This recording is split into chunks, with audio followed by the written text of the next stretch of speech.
Y bueno, ya está con nosotros, como todos los lunes, el doctor Ángel Xolocotzin, director de la Facultad de Filosofía y Letras. Ángel, ¿cómo estás? Muy buenos días. ¿Qué tal, Ricardo? Buenos días a todo el público que nos ve y escucha en esta mañana. Oye, pues varios eventos en la facultad y bueno, hoy es 2 de octubre, día importantísimo, Ángel, ¿no? Sin duda alguna, un paradigma en la vida social, política, cultural de nuestro país. Y bueno, pues siempre hay que reflexionarlo. Han pasado ya 55 años y las perspectivas van cambiando los escenarios y junto con ello, pues otras reflexiones en torno a ese momento. Así es. Quisiera ligar lo que hoy recordamos, la conmemoración, la rememoración de lo que aconteció en el 68. Quisiera ligarlo con un evento que vamos a tener en la facultad y que es este coloquio de Fenomenología y Hermenéutica Internacional y que el tema central va a ser Kant, ¿no? De encuentros y debates con Kant y la filosofía post-kantiana. Y esto debido a que el próximo año, 2024, se cumplirán 300 años del nacimiento de Immanuel Kant. Y uno puede decir, bueno, ¿qué tiene que ver el 2 de octubre con Kant? Y lo que yo podría decir es que Kant es un filósofo determinante para el pensamiento occidental, es un parteaguas fundamental y para la modernidad, para lo que ahora estamos viviendo en este despliegue del pensar, de las ciencias, de la filosofía, y en donde se ha dado la posibilidad o se han puesto las condiciones para que todo lo que pueda ser aprendido remita necesariamente a nosotros mismos, a aquel que aprende. Esto en la modernidad se le llamó conciencia y a partir de Kant se dieron las bases o las posibilidades para indicar que toda conciencia es autoconciencia, ¿no? Es decir, si yo veo el escritorio, necesariamente hay una remisión a ese que está, a ese ver, ¿no? El escritorio, al yo veo. Y esto lo señalo porque esta posibilidad de la autoconciencia me parece que puede ser vista y puede ser descubierta en múltiples sentidos. Y uno de ellos es precisamente en el ámbito político, en el ámbito de los derechos, en el ámbito de esta posibilidad de autonomía. Finalmente, lo que se piensa con este despliegue de la autoconciencia, de las posibilidades de uno mismo, es la posibilidad de no estar subordinado a un poder externo, sino determinar uno mismo las cosas, ¿no? Y eso me parece que ocurrió en el 68. Es también un parteaguas, así como en el caso de Kant, pudiésemos hablar de un parteaguas en la filosofía en términos de las posibilidades de plantear que toda conciencia es autoconciencia. En el caso del 68 también es un parteaguas porque es una manera en la que se ejecutan estas posibilidades en términos de un planteamiento político, ¿no? Que se enfrenta al poder, ¿no? Y eso es lo que ya algunos autores han pensado de forma pues más precisa, estas relaciones entre el poder y la política, y en qué medida se cuestiona ese poder unilateral que se tenía en ese momento y que lo hemos visto a lo largo de toda la historia, y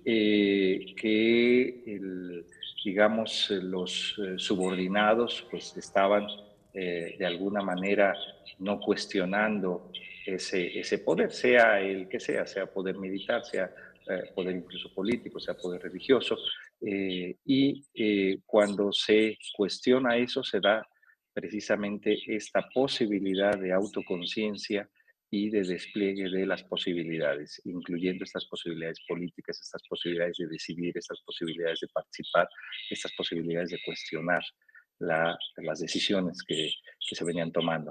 y en ese sentido es un despertar, ¿no? Un despertar de la autoconciencia, es una posibilidad, repito, de determinar nuestras decisiones y en este caso, pues algo del 68, el 2 de octubre del 68, algo que marcó el rumbo de nuestra sociedad en múltiples sentidos, ¿no? Pero yo creo que por eso o lo pienso yo, como una de estas ejemplificaciones, de estas concreciones de la autoconciencia que hace algunos siglos marcó Kant en términos de las posibilidades del ser humano.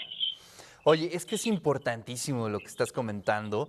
Quizá hoy, en el 2023, lo tenemos un poco naturalizado, ¿no? Es decir, ya muchos comportamientos cotidianos tienen que ver con la autonomía, inclusive a las niñas, a los niños se les fomenta la autonomía, la capacidad de decisión, dentro de las instituciones hay esa atmósfera, pero trasladémonos al siglo XX, ¿no? A mitad del siglo XX, y era un escenario completamente distinto. Y tiene que ver con temas muy cotidianos. Eh, es muy interesante en el mundo cultural, ¿no? Como en los 50 un niño se vestía como su mamá le decía, ¿no? Y prácticamente al llegar a la adolescencia se tenía que convertir en un adulto, ¿no? Vestirse como adulto, pensar como adulto, consumir la música que consumía su papá, pensar como los adultos, y no había esa posibilidad de ser joven, ¿no? Y ese es uno de los grandes temas que están alrededor del 68, la perspectiva de la diferencia, ¿no? De los colores, de los matices de pensamiento, de qué escuchar, cómo vivir. Y eso es una gran revolución finalmente, ¿no? Sí, yo creo que es fundamental, cambió el rumbo del país, bueno, y en general del mundo, ¿no? En esos movimientos del 68 y de esos años, que permiten precisamente este cuestionamiento de las imposiciones, de las visiones unilaterales y dan pie a la apertura, a la diversidad, a la pluralidad y en ese sentido también a las posibilidades de diálogo, ¿no?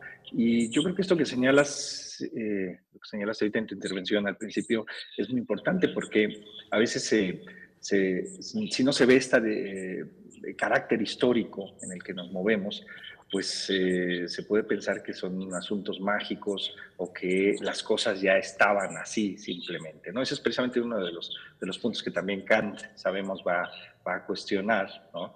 En términos de que no podemos asumir un realismo ingenuo, ¿no? Realismo ingenuo en términos de que las cosas ya están ahí constituidas, ¿no? Sino que hay un trabajo de constitución por parte de la razón misma, por parte de la conciencia, como hacemos autoconciencia, pero también a eso se le añade el carácter histórico de la propia razón, ¿no? Y esto nos lleva entonces también a cuestionar esta ingenuidad en términos de que las cosas ya están así de forma mágica o acontecen de tal manera, ¿no? Es fruto precisamente de la historia, es fruto de todas estas modificaciones, es fruto de estas luchas, es fruto de todo esto que ha ocurrido, como es el caso del 68, y que abrió la puerta para las posibilidades con las que hoy contamos. Pues maravilloso, te lo agradecemos mucho Ángel, esta reflexión. Ahora, si quieres platicarnos sobre el evento que vas a tener este 2, 3, 4 de octubre allá en la facultad, este coloquio internacional, ¿quiénes estarán presentes? ¿Cómo se cocinó este coloquio? Sí, bueno, pues es el décimo cuarto ya coloquio internacional de fenomenología y hermenéutica que organizamos por parte del cuerpo académico sobre fenomenología y hermenéutica aquí de la Facultad de Filosofía y Letras. Y como decía al inicio, el próximo año se cumplen 300 años del nacimiento de Immanuel Kant, ¿no? En 1724 a 2024. Entonces, un poco pensando en la importancia de Kant como filósofo de determinante. O sea, eso lo podemos ver en los planes y programas de estudio de filosofía de todo el mundo, ¿no?